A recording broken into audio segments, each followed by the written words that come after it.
In the second week of December 2001, on a frozen ridge in the Spingar Mountains of eastern Afghanistan, a Delta Force team crouched around a cheap handheld radio and listened to the most hunted voice on Earth. The radio was not American equipment. It had been pulled off the body of a dead al-Qaeda fighter days earlier, still tuned to the frequencies the men in the caves were using to hold their defense together. Sitting beside the operators was a CIA specialist known as Jalal, a man who had spent years studying one particular voice, and when that voice finally crackled through the static above Tora Bora, Jalal did not hesitate. "No doubt," he said, "that is Osama bin Laden. Everything you think you know about Tora Bora is the version told from the American side. The bombs, the caves, the escape. But there was a second version being broadcast the entire time, in Arabic, on open frequencies, by men who did not know commandos were listening. That version is a record of fear coming apart in real time, and it ends, on the night of December 13th, with bin Laden doing something no intelligence agency ever expected to hear. If you want the story the way Delta actually heard it, hour by hour off a dead man's radio, subscribe to War Code, because the last transmission in this video is an apology. Understand the mountain first, because the geography explains the radios. Tora Bora was not one cave, but a fortified valley system in the White Mountains. Ridgelines above 10,000 feet.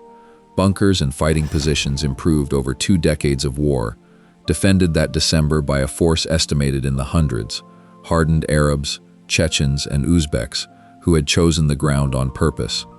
Against them, the United States sent almost nothing. The Senate Foreign Relations Committee later put it in one cold sentence: fewer than 100 American commandos were on the scene with their Afghan allies. The ground force commander was a Delta major, writing later under the pen name Dalton Fury, and his entire package came to roughly 90 special operations troops and support personnel, a mix built around Delta operators, with about a dozen British commandos from the Special Boat Service and a Royal Signals specialist alongside them. The assault force for the most important target of the war fit inside 2 buses. The plan leaned on Afghan militias to do the mass fighting. Warlord infantry, under commanders like Hazrat Ali and Haji Gamsharik, hired men whose loyalty ran about as deep as the daily pay.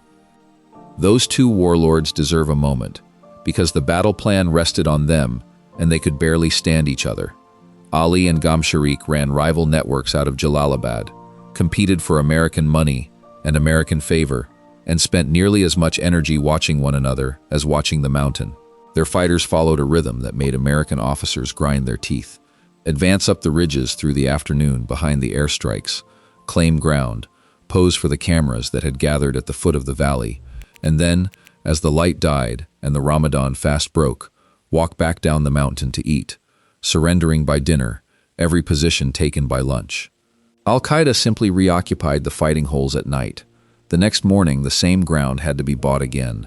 That was the infantry, the most powerful military on Earth, assigned to encircle Osama bin Laden.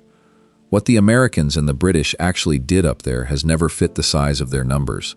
Delta split into small teams and pushed observation posts onto frozen ridgelines at altitudes where the December air burned the lungs, moving on goat trails at night, some men in mixed local dress with beards grown for the job.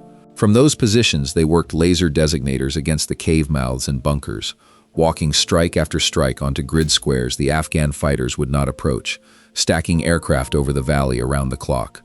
The 12 men of the Special Boat Service worked the same game alongside them, and an officer from British intelligence moved with the column. For days, the mountain never went quiet. Operators later described calling strikes so close to their own positions that the shrapnel sang over their heads, because with no infantry to hold ground, precision fire was the only tool that could not desert at sunset. The radio changed what those 90 men could see. Al-Qaeda's defense ran on cheap, unsecured handhelds because the bombing had cut everything else. Runners died crossing open ground, and the cave network was too spread out to hold together in silence. So when Delta lifted a working radio off a dead fighter, the entire enemy command net opened up like a window. Interpreters in the Muj, the Afghan fighters Fury's men worked beside, translated in real time, and the CIA sent Jalal, the voice man, who confirmed the speaker the moment bin Laden pressed transmit. Think about what that means. The United States had spent years trying to place this man inside a country. A handful of operators on a ridge could now place him inside a valley, sometimes inside a single draw, every time he opened his mouth. Fury described what the voice did to the men around the radio when he told the story on camera years later. The Afghan fighters, hard men from a country at war for a generation, stood there with wide eyes and somewhat in awe, he said, staring up toward the peaks, almost like they could see the ridgeline, almost like they could see him. That reaction cut both ways, and Fury knew it. To many of the hired fighters, the man in the caves was not just a target. Some were more in awe of Osama bin Laden than they were willing to kill him, Fury said, and every operator on that mountain understood the arithmetic that followed. The only men in the valley guaranteed to pull the trigger on that voice were the ones who had flown in from Fort Bragg, and there were fewer than 100 of them. The Americans had come to that valley in stages. The CIA arrived first, a small team under an officer named Gary Berntsen, part of the Jawbreaker effort that had been buying warlords and calling airstrikes since October. It was Berntsen's men who first fixed al-Qaeda's rear guard in the Tora Bora draws and started walking bombs onto them. And it was Berntsen who sent the message up the chain that this was the moment, that the organization's leadership was cornered against the Pakistani border, with winter closing the passes. Then, in the first days of December, the mission passed to Delta, and the character of the fight changed from a bombing program into a hunt. What came through first on the captured frequencies was not ideology, it was panic. The strikes were relentless that week, stacked bombers working the ridgelines day and night, and on December 9th, an American aircraft dropped a 15,000-pound bomb, called the Daisy Cutter, onto a bunker complex bin Laden was believed to be using. He had moved out the day before, and the miss was that close. The traffic Delta intercepted in those days reads like a field hospital with the roof off. A commander calling desperately for a red truck to move wounded. A fighter reporting that his cave was too hot to hold and that he could not reach the others. Positions going silent one by one, and voices asking the silence questions. The men broadcasting those calls were not conscripts. They were al-Qaeda's chosen rear guard, dug into the best defensive terrain in Afghanistan, and the Americans coming up the hill behind the bombs were breaking them anyway. And every cry for help doubled as a targeting card. A voice reporting a burning cave told the listeners which draw was occupied. A commander begging for the red truck told them which trail junction still connected the pockets. A position that stopped answering told them where the last strike had landed. The operators fed what the radio gave them straight back into the air stack, so that al-Qaeda's own command net became the instrument of its destruction, hour after hour, and the men in the caves never worked out why the bombs kept finding them. Delta operators walked the same frozen goat trails, laced targets for the aircraft overhead, and listened to the enemy describe, in his own words, what it felt like when CAG came to your mountain. On December 11th, the voice itself bent. Bin Laden came up on the net and told his men that he had let them down. The Senate report records it plainly, and inside the American positions the line landed like a flare, because commanders do not say that while they still believe they are winning. That same window produced the strangest episode of the battle. Haji Gamsharik came to Fury, with news that al-Qaeda wanted to surrender. "This is the greatest day in the history of Afghanistan," the warlord said. Fury asked why. "Because al-Qaeda is no more," Gamsharik answered. "Bin Laden is finished." The Americans smelled theater, but the militia leaders forced the issue, and a reluctant overnight pause in the bombing was granted. Fury described Afghan allies going as far as turning their weapons on Delta to make the ceasefire stick, hired guns leveling rifles at the only men in the valley actually hunting bin Laden, to protect a surrender everyone in an American uniform already knew was fiction. The operators spent that night doing the only thing left to them, glassing the ridgelines through thermals and optics, while the bombing sat silent, watching heat signatures move where no surrender column ever formed. Morning came. No fighters walked down to surrender.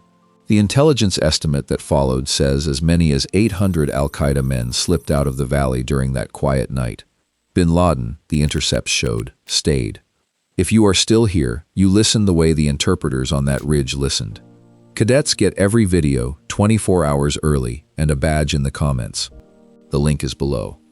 Then came December 13th, the night this video is named for. As Fury rendered the intercepts, Bin Laden keyed his radio and told his people the time is now. Arm your women and children against the infidel. Hours of bombing later, the voice returned. Lower. Our prayers were not answered. Times are dire and bad. We did not get support from the apostate nations who call themselves our Muslim brothers. Things might have been different. And then, in his final recorded words to the men he had led into that valley, the founder of al-Qaeda apologized. "I am sorry for getting you involved in this battle," Fury translated. "If you can no longer resist, you may surrender with my blessing." 3 years earlier, this man had declared war on the United States from a podium. 90 commandos and a borrowed radio later, he was on an open frequency, giving his own bodyguard permission to quit. That transmission is the single purest measure of what the men on that ridge did to him, and it exists because Delta was close enough to force it. The next day, December 14th, bin Laden sat in the cold and wrote his will. The Senate report quotes it. "Allah commended to us that when death approaches any of us, that we make a bequest to parents and next of kin, and to Muslims as a whole," he wrote, before instructing his wives never to remarry and apologizing to his children for devoting himself to jihad. Read those two documents together, the radio apology and the written one, and the picture is unmistakable. The man expected to die on that mountain. American ordnance had him writing goodbye letters. The question that has burned for 2 decades is why he got to finish the letter. The answer, documented line by line in the Senate record, sits above the operators, not among them. Fury wanted to assault over the high ridge from the Pakistan side, coming in with oxygen through the back door, while al-Qaeda faced front. The request went up the chain and came back dead. He proposed seeding the escape passes to Pakistan with hundreds of airdropped Gator mines, and his own words explain the logic. First guy blows his leg off, everybody else stops. Denied. The CIA's team leader on the ground, Gary Bernson, formally requested 800 Army Rangers to block the exits. The agency's Hank Crumpton urged moving more than 1,000 Marines, already in country, to seal the southern routes. Every request died at the level of General Tommy Franks and Secretary Donald Rumsfeld, where the doctrine of the light footprint, the fear of Soviet comparisons, and the faith in hired militias outweighed the voice on the radio saying, "I am sorry." Fury later said that in his 5 years at Delta, never before had one of his plans been disapproved. The first time it happened was the one night in the war, when it could not afford to happen. General Franks defended the decisions for the rest of his career, arguing publicly that the intelligence on bin Laden's presence was never conclusive, and that flooding the valley with conventional troops risked repeating the Soviet disaster in those same mountains. The Senate committee weighed that defense against the intercepts, the voice expert's confirmation, the will dated inside the valley, and the testimony of the commanders on the ground, and titled its findings without a hedge, "How We Failed to Get bin Laden and Why It Matters Today." The report's larger argument is the part that still stings. The men who escaped through those unmined passes did not retire. The sanctuary they reached in Pakistan's tribal belt became the engine room of the next decade of war, and the price of the light footprint was paid out slowly, year after year, by the conventional soldiers and Marines who were finally sent once it was too late to matter. The timing of the document was its own message. The committee released it on the last day of November, 2009, with the war entering its 9th year. At the exact moment, Washington was debating whether to pour tens of thousands of additional troops into Afghanistan. The staff wanted the record to show why those troops were needed at all, that the largest deployment decisions of the decade traced back to 1 week in December, when 90 men asked for help and were told to make do. So the ending wrote itself. On or around December 16th, by the Senate Committee's reconstruction, 2 days after drafting his will, bin Laden and an entourage of bodyguards walked out of Tora Bora and crossed into Pakistan's tribal areas. The report uses one word for how: unmolested. No mines on the passes, no rangers on the ridges, no Marines in the valleys. The men who had broken his rear guard, called the strikes, and listened to his collapse in real time were ordered to win with what they had, and what they had was 90 men and someone else's infantry. Fury never accepted the revisionist whisper that the target was never there. "There is no doubt that bin Laden was in Tora Bora during the fighting," he wrote. From alleged sightings to the radio intercepts to news reports from various countries, it was repeatedly confirmed that he was there. The quiet professionals did not lose that valley. The valley was given away over their heads, one denied request at a time. There is a coda, and Fury wrote it himself. For 10 years, the men of Tora Bora carried the escape like shrapnel, the target they had heard apologize and never got to touch. When the news broke from Abbottabad in May of 2011, that JSOC operators had finally cornered bin Laden in a compound bedroom, Fury published a piece whose title said everything about the wait, writing that the raid had ended 10 years of self-doubt. He had spent a decade replaying the ridgelines, the denied backdoor, the empty passes. The men who started the hunt in those mountains never stopped considering it their unfinished file, and the organization they belonged to never stopped working it until the file closed. And that is the argument this channel will let you have. The radio record proves the operators put the most protected man on Earth, close enough to death that he apologized to his own fighters and wrote his will, so assign the escape honestly. Was it Franks and Rumsfeld protecting a doctrine while the exit stood open, or was the original sin renting the assault force from warlords who prayed him out of the valley every sunset? Or do you believe no blocking force could have sealed those mountains at all? Pick one and defend it in the comments, because veterans of that war read this channel, and they were not consulted the first time either. And before you answer, remember what the radio proved. The fear was real, the collapse was real, the apology was real. Whatever was missing at Tora Bora in December of 2001, it was not the performance of the men on the mountain. Official members get the versions that do not survive the public cut, the call signs, the grid-level detail, and the accounts we trim before publish. The door is below.